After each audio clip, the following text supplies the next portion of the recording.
सो hey everyone, good morning और welcome to my new video. आज हो रही है डेट 7 जून 2025। तो अभी सुबह के बस 7 बजने ही वाले हैं और सुबह सुबह हमारे पास अभी क्या काम होगा। सबसे पहला काम तो ये होगा कि हमें जाना पड़ेगा अपने खेत के लिए, क्योंकि आजकल बहुत सारे सेब लगे हैं, छोटे छोटे सेब लगे हैं पेड़ों में, जहां पर कि बंदर काफी ज्यादा अटैक कर सकते हैं, कभी भी कर सकते हैं।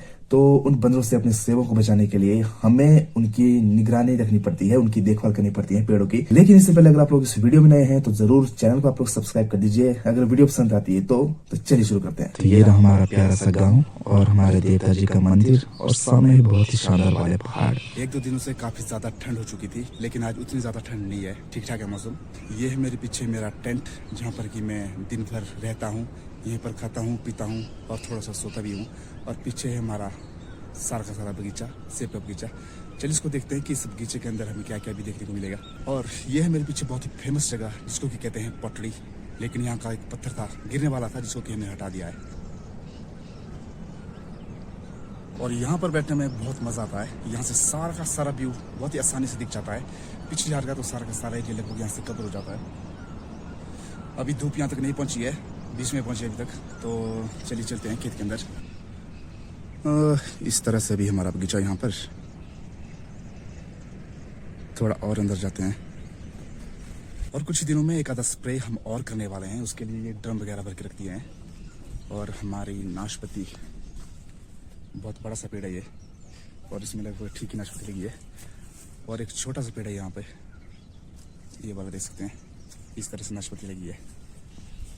और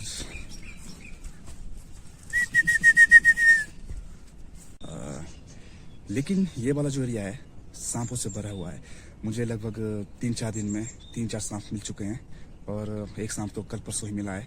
उसकी एक छोटी सी वीडियो मैं यहीं पे लगा दूंगा। बहुत लंबा सांप था। तो मिलते रहते हैं मतलब आजकल। इसको तोड़ना भूल गए हम, अब इसको रहने देते हैं। इतने बड़े हो चुके तो इसको क्या तोड़ना फिलहाल। बस कुछ ही दिनों में हम फिर से स्प्रे का शेड्यूल इन पेड़ों में शुरू करेंगे। थोड़ा सा और आगे चलते हैं। इस घास में छोटी छोटी सी घास है यहाँ पे, और ये छोटे छोटे से सेब टहनी में लगे हुए, थोड़ी सी नीचे चुके टहनियाँ, इनको बांधना पड़ेगा कुछ एक को। मैंने बहुत सारे दिन यहाँ पे गुजारे हैं, लेकिन आज का दिन भी मुझे यहीं पे गुजारना होगा, इन पेड़ों के बीच में, इस खेत में। तो देखते हैं कि आज मेरे साथ क्या क्या होता है। अभी तो खाना वगैरह नहीं खाया है, क्योंकि बना भी नहीं था, तो खाऊंगा कहाँ से। शायद थोड़ी देर में मेरे लिए खाना आ जाएगा, या फिर नहीं भी आ सकता है, मुझे सर्वाइव करना पड़ेगा यहाँ पे। तो थोड़ी चलते हैं आगे। और इस पेड़ में हमने किया था ग्राफ्ट, ये वाली देख सकते हैं आप, जो कि टिक चुकी है। अब मैं इसके साइड वाला जो ये कागज हम लगाए, इसको बस हटा दूंगा। बाकी लगभग क्या मतलब सारी 4-5 कलमें है, सारी की सारी टिक चुकी है, सूखी एक भी नहीं है इसमें। और इस एरिया में लगभग 2 से 3 बार घास उगता है। यहाँ पे देखिए, यहाँ पे हमने जौ बीजे थे पूरे खेत में, जो कि काट दिया है, सुखा दिया है। अब छोटी छोटी घास फिर से यहाँ पे लग रही है चारों तरफ। और ये है बहुत ही पुराने पेड़। ये तो मुझे नहीं पता कि कब लगाए थे कब नहीं, तो उतने पुराने पेड़ है ये, आज भी फसल दे रहे हैं, सेब लग रहे हैं इसमें। बाकी पेड़ तो लगभग ठीक है, यहाँ पे हरे भरे हैं, सेब भी ठीक ठाक लगे हुए हैं। लेकिन 2-4 पेड़ है बड़े बड़े, जो कि सूखने की कगार पे यहाँ पे है। इस एरिया में जैसे पेड़ बहुत ज्यादा बड़ा होता है, तो अचानक से कई पेड़ ऐसे होते हैं कि बिल्कुल जड़ से सूख जाते हैं। 2-3 पेड़ हमारे पहले भी सूख चुके हैं, और ये वाला पीछे वाला पेड़ भी जाने वाला है अभी, और इससे ऊपर वाला भी जाने वाला है। तो शायद मिट्टी में कुछ कमी हो सकता है। जैसे ये वाला पेड़ देखिए, ये वाला पेड़ पूरा का पूरा सूख चुका है, बिल्कुल ही सूख चुका है, क्योंकि पिछले साल इसमें बहुत ज्यादा सेब लगे थे, और उस कारण ये गिर गया था नीचे को। और उठाया तो था हमने, लेकिन इसकी जड़ें टूट गई थी। हमने सोचा बच जाएगा, लेकिन बिल्कुल भी नहीं बचा, जड़ से ही सूख गया। ये देखिए लकड़ बन चुका है इस बार। तो अगले साल इसको हटाएंगे, अभी काटेंगे इसको, तो नए पेड़ लगाने की कोशिश करेंगे हम यहाँ पे। बाकी ओवरऑल लगभग ठीक ही है प्रोग्राम यहाँ पर। तो अभी थोड़ी देर में धूप भी आने वाली है, तो देखते हैं कि क्या क्या करूँगा आज। समझ में नहीं आ रहा क्या क्या करेंगे, क्योंकि बाद में मुझे शायद खाना खाने के लिए घर भी जाना पड़ सकता है, तो उसके बाद ही कुछ होगा। तो यहाँ पर बैठने में ना अपने आप में ही बहुत ज़्यादा मज़ा है, क्योंकि यहाँ से हर चीज़ बिल्कुल साफ साफ दिखती है, और हवा भी बहुत बढ़िया चलती है यहाँ पे, धूप भी बहुत बढ़िया चलती है, सब कुछ बहुत अच्छा चलता है। यहाँ देखिए, इस तरफ देखेंगे तो एरिया नज़र आएगा, घर नज़र आएंगे। इस तरफ लोगों के खेत, सेब के बगीचे नज़र आएंगे। और नीचे की तरफ अगर हम जाएंगे तो यहाँ पर एक बहुत बड़ी सी नदी जो कि सदियों से चली आ रही है, और पीछे हमारे भगवान नारायण जी का मंदिर है जो कि थोड़ा ऊंचाई पर स्थित है, तो यहाँ से दर्शन कर सकते हैं डायरेक्टली। ये बाला बना के रखा हमने, डरावना कहते हैं हम इसको, जिसका काम होता है कि डराना, बंदर को डराना। जब भी बंदर यहाँ पे आते हैं तो वो धोखा खा जाते हैं कि इंसान है या फिर कोई और है, और इसको देख के वो थोड़ा सा डर जाते हैं, उतनी जल्दी खेत में नहीं घुसते।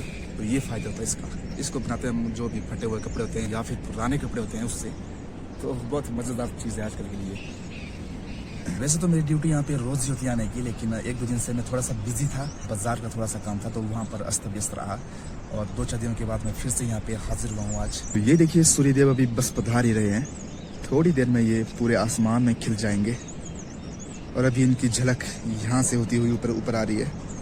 काफ़ी दिनों से ऐसा भी हुआ कि मुझे अच्छे तरीके से वीडियो बनाने का टाइम भी नहीं मिला, कोई अच्छी सी जगह या फिर कोई फेस्टिवल एक्सप्लोर करने का उतना ज़्यादा मौका नहीं मिला। लेकिन मैं तो उन लोगों को सोचकर हैरान हूँ कि जो रोज़ वीडियो डालते हैं, भाई पता नहीं कैसे मैनेज करते होंगे वो, मेरे लिए तो बहुत ज़्यादा मुश्किल हो जाता है। बीच में अभी मैंने भजन कीर्तन वाली 2-4 वीडियो डाली है, लगभग 2-4 दिन पहले, लेकिन जो ब्लॉग है वो शायद महीने में मेरा अभी एक ही जाने वाला है, तो ऐसे हालात है मेरे अभी फिलहाल। फाइनली हमारे सूर्य देवता जी हम पे कृपा बरसा चुके हैं, और धूप बढ़िया खिल चुकी है आज, पूरा का पूरा मौसम साफ है। और मज़े की बात यह है कि आज एक भी बंदर यहाँ पे नहीं है, तो मैं बहुत ही अच्छे तरीके से यहाँ पे रह सकता हूँ, शायद सो भी सकता हूँ, क्योंकि अगर बंदर निकले तो वो जीना मुश्किल कर देते हैं। कभी तो 1-2 बंदर निकलते हैं और वही सब कुछ मामला ख़राब कर देते हैं हमारा। तो भाई जी ये देखिए, इसको कहते हैं व्यू। नीचे गाँव, ऊपर जंगल, और उससे ऊपर पहाड़, और उसके ऊपर बर्फ़। अभी तो थोड़ी थोड़ी बर्फ़ बची हुई है, लेकिन बाद में यहाँ पे बहुत ज़्यादा बर्फ़ पड़ती है। और नीचे होती है भाई नदी, सदाबहार नदी। ये है आरू, जो कि जंगली आरू है, और इसका अचार भी बनता है। काफ़ी ज़्यादा थे यहाँ पे, लेकिन ये वाला यहीं पे है, सदाबहार ही है, ये तो लगा ही रहता है। अगर सेब के पेड़ उतने ज़्यादा नहीं टिकेंगे, लॉन्ग लाइफ उनकी नहीं रहेगी, तो हमने ट्राई किया यहाँ पे प्लम के पेड़, जो कि हमने अभी लास्ट ईयर ही लगाया है, और ये बिल्कुल ठीक लग चुका है, बिल्कुल हरा भरा है।